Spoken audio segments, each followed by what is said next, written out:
повторя това, което ви казах. За мен бюджетът не е осъкатен, защото един такъв огромен материал, какъвто е бюджета, винаги може да има допуснати неточности, слабости, непълноти и така нататък. В случая тези корекции в по-голямата си част казвам, че бяха конструктивни, но беше необходимо всичко това да бъде направено предварително и при общественото обсъждане на бюджета и в комисиите, да бъдат обсъдени, да бъдат направени така по-точните разчети. В момента ще предвидим средства за някои ремонти, за които съм убеден, че тези пари няма да стигнат.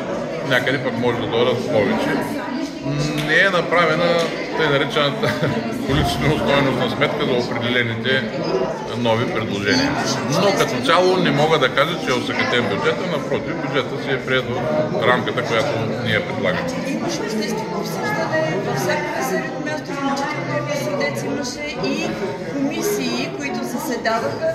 Тези предложения бяха ли изговорени? Именно, не бяха предложени. Единствено това, което говорихме, беше във връзка с покрива, беше зададен въпроса на комисиите. Аз там също дадах обстоен отговор, както и днес.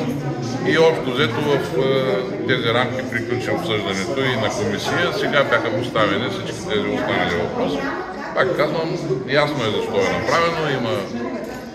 Има директива, която трябва да се спазва. И съответно се поставят задачите сутрин рано, преди сесия, както и тази сутрин се е случило.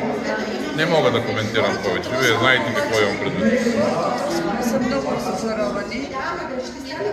Не мога да кажа колко са разочаровани хората, не съм говорил, но по възгласите личеше, че има и така неприемащи предложенията. Но ще се опитаме в хода на работата да компенсираме всички тези неща. Не е толкова фатално. Не са изчислени нещата до стотинка. Винаги има възможност за лавиране. Така че се надявам това, което сме си поставили като задача, да го изпълним и да вървим напред, защото тази община заслужава и хората в общината заслужават по-добро, както ви казах. Какво искаш да питаш? Исках да питам, след като бяха отнети толкова средства от пътя, ремонта на пътя, дали какво ще се случи с този път реално? Той за кой път говорим? За Росановския? Ами какво ще се случи? Ще се случи най-вероятно, ще искаме актуализация в един по-късен етап на бюджета, защото наистина тези средства са заникали. Там пътя е в изключително компрометирано състояние. Няма как с тези средства да започнем да направим 200 метра 300 от пътя и останалото да го оставим в това състояние.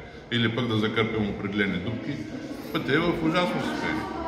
Но не сме го предвидели за основен ремонт. Нали, нямаме проектиране на този етап, на един по-късен етап, може би ще го включим като вариант за основен ремонт, но на този етап преценихме, че можем да минем и с текущ ремонт, обаче за съжаление виждате, че не се гласуваха тези средства. Ако не дойдат и парите от бедствие и авария за погреба на сградата, какво се случва?